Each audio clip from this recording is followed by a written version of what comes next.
Olá, professores, tudo bem? O meu nome é Alex Souza, sou professor de filosofia da rede e estou nesse momento afastado para estudos de doutorado na pós-graduação em filosofia na UFC. E eu vim nesse momento contribuir um pouco, dialogar um pouco com vocês sobre as avaliações externas, né? Que é tema justamente deste último curso, né? Dessa jornada que está sendo os itinerários formativos para as ciências humanas produzido pelo SED. E o que é que nós podemos compreender por avaliações externas? Seriam, de modo geral e simplório, né? Aquelas avaliações que não são produzidas dentro da escola, são produzidas pelo MEC, não é? Pela Secretaria de Educação do Estado e às vezes até mesmo por instituições mais amplas, né? Até mesmo internacionais, como a OCDE, quando produz, por exemplo, o PISA.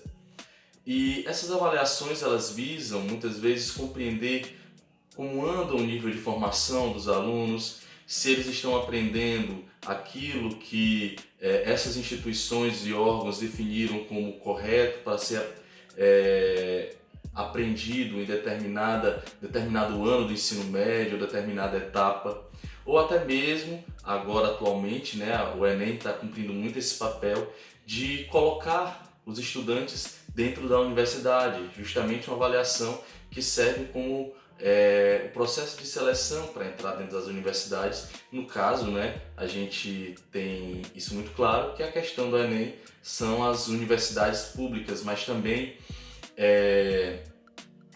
a própria seleção do ProUni, né, que está ligado diretamente ao Enem.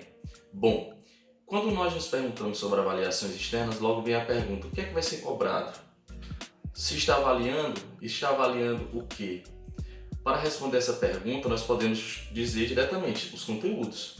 Entretanto, cada uma dessas provas tem a sua matriz de referência. Para compreendermos de forma direta o que cada prova cobra, nós devemos observar a matriz. Dê um Google e coloque matriz Enem, matriz Saeb, matriz SPAES, que você vai ver essa matriz. Certo? Então, por exemplo, quando nós observamos a prova de Ciências Humanas, e nós observamos lá que vai cair um conteúdo sobre Grécia Antiga, sobre História Moderna, sobre Geografia, sobre Territorialidade ou sobre Cultura, pode ser que lá no referencial teórico não tenha um conteúdo específico, objetivo, Sócrates ou então Platão, mas há no referencial uma ideia geral que justamente ampara a produção daquela questão. Então, quando eu, professor, quero compreender o que é que vai ser cobrado dentro das avaliações, ou então, por exemplo, por que é que essa questão foi cobrada, eu tenho que ir na matriz referencial para tentar relacionar aquilo que eu trabalho dentro da escola com essas avaliações. Certo? E aí, gente, nós temos que atentar de forma muito clara à questão de como as ciências humanas elas estão dentro dessas provas, né? Os componentes filosofia, sociologia, geografia e história estão dentro dessas avaliações. O Enem, lógico, tem uma prova específica, mas como elas podem contribuir, por exemplo, com uma prova do SPAES, que não cobra hoje, né, atualmente, ciências humanas de forma direta? De vários modos. Nós sabemos como a nossa área ela contribui para a escrita, a leitura, a interpretação e uma série de outras questões, por exemplo, como contribui na redação do Enem, ou como ela contribui com com o desenvolvimento de uma série de outras competências que são importantes para o aluno na vida, primeiramente, mas também para terem bons resultados nessas avaliações. Ora, essas matrizes, elas devem ter uma relação direta com o currículo. Nós temos no momento a produção nós temos uma base nacional curricular comum e no estado do Ceará nós estamos produzindo um referencial aqui para o estado que se chamará DCRC. Nós não sabemos ainda como será, por exemplo, referente à prova do Enem, a relação da base nacional curricular comum com a prova. Será que tudo que vai ser cobrado vai estar amparado na BNCC ou haverá uma diretriz que vai amparar a produção dessa prova? Nós não sabemos de forma direta. Entretanto, com certeza haverá uma relação entre elas. Mas o que eu digo para você, professor, se quiser compreender de forma mais clara essa ideia de avaliações externas, principalmente aquelas que nos tocam diretamente, que tocam nossos alunos, e como a nossa área, as ciências humanas, pode contribuir de forma direta com as avaliações que não cobram as ciências humanas de forma direta, mas também com aquela prova, como a prova do Enem, que coloca o nosso aluno dentro da universidade e cobra os nossos conteúdos, nós devemos observar tudo isso.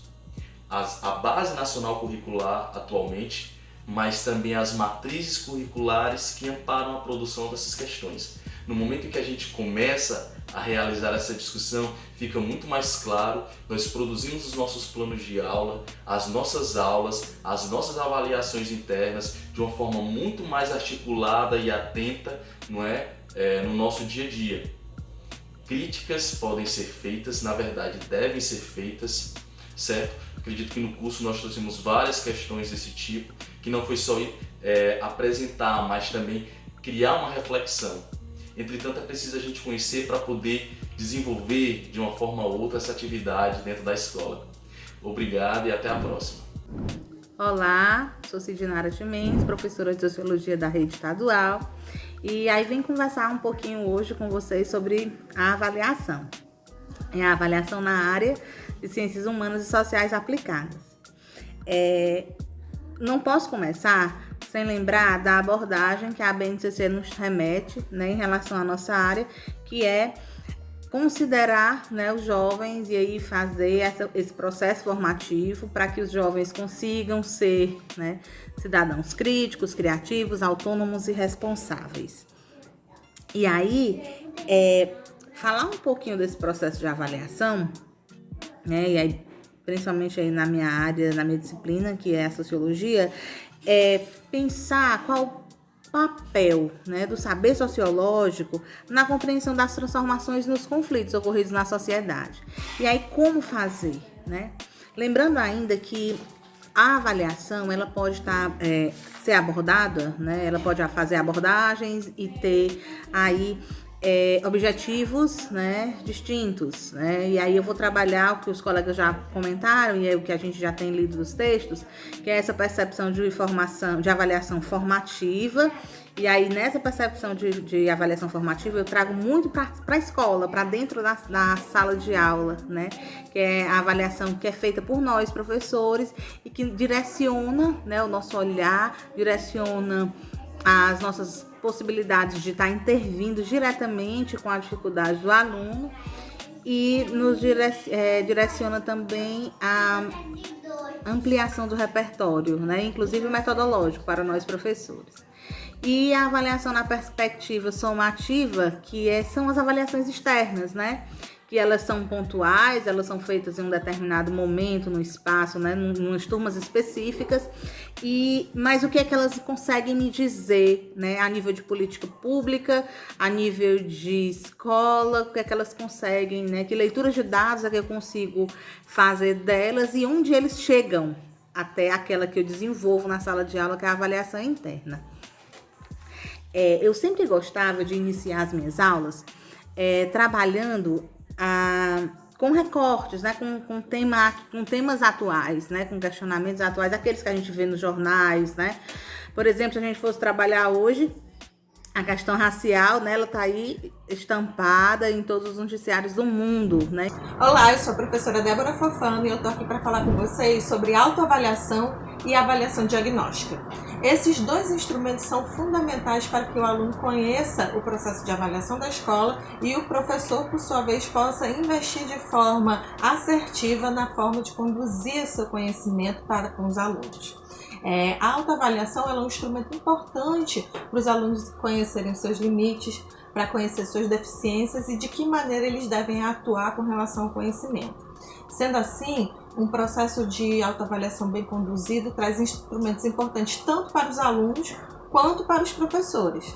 Então, nesse sentido, o professor pode investir no questionário, pode criar itens, né, de avaliação, por exemplo, se o aluno consegue se organizar nos seus estudos, se o aluno consegue ter pontualidade nos seus estudos, desenvolver as suas atividades com mais facilidade ou menos facilidade, depende de como o professor, no chão da sua escola, determine as necessidades do que seus alunos têm para as aprendizagens. Então, cada professor tem que construir uma autoavaliação que leve o aluno a pensar no seu processo de conhecimento, fazer uma reflexão sobre esse processo. E, nesse sentido, se aproxima muito da filosofia, porque esse é um dito socrático. Conhece-te a ti mesmo. Se o aluno se conhece, ele pode se desenvolver melhor e a função do professor ajudar nisso.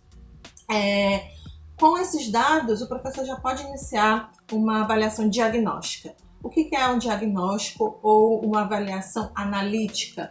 É o professor conseguir instrumentos que tragam informações sobre os alunos, sobre os conhecimentos que eles já adquiriram ao longo da sua vida e sobre como esses conhecimentos incidem sobre ele.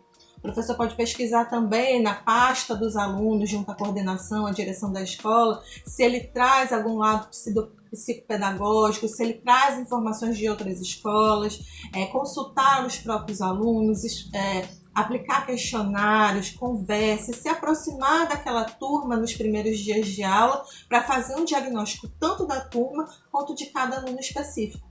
Assim, o professor vai fazer um melhor planejamento, o professor vai criar estratégias específicas para cada aluno, para cada sala de aula, para cada turma, para que ele possa agir de forma mais efetiva com relação ao conhecimento. Então é isso, pessoal. Eu espero que vocês continuem apreciando o curso, leiam sobre avaliação diagnóstica e autoavaliação. Até mais! Caros cursistas, sou Ícaro, professor de História, e estou aqui para falar um pouquinho sobre avaliação em ciências humanas. Vou tentar ser objetivo e ir direto para as práticas de avaliação em sala de aula, no chão da escola. Como é que a gente pode obter subsídios que representem o quanto os estudantes avançaram nos debates, o quanto eles progrediram na formulação de suas opiniões, o quanto eles evoluíram, não é, na constituição de argumentos a respeito das problemáticas do tempo presente, o quanto eles foram capazes de transmitir, de expressar as suas competências, não é, aquilo que foi trabalhado em sala de aula ao longo do ano ou por um determinado período, aquilo que foi debatido e problematizado a miúde e profundamente, como que esse estudante consegue expressar. Então, no chão da escola, a gente precisa pensar em instrumentais, em provas, digamos assim, né, em exames que permitam, oportunizem ao professor detectar e dizer sobre o seu estudante a partir desses instrumentais. Então, aqueles questionários que aparecem, né, cheios de perguntas e cujas respostas estão em um texto acima ou estão num texto do livro, esse tipo de prova, esse tipo de exame, ele precisa ser superado ou, no mínimo, ele precisa ser incrementado de outras formas de verificação da aprendizagem.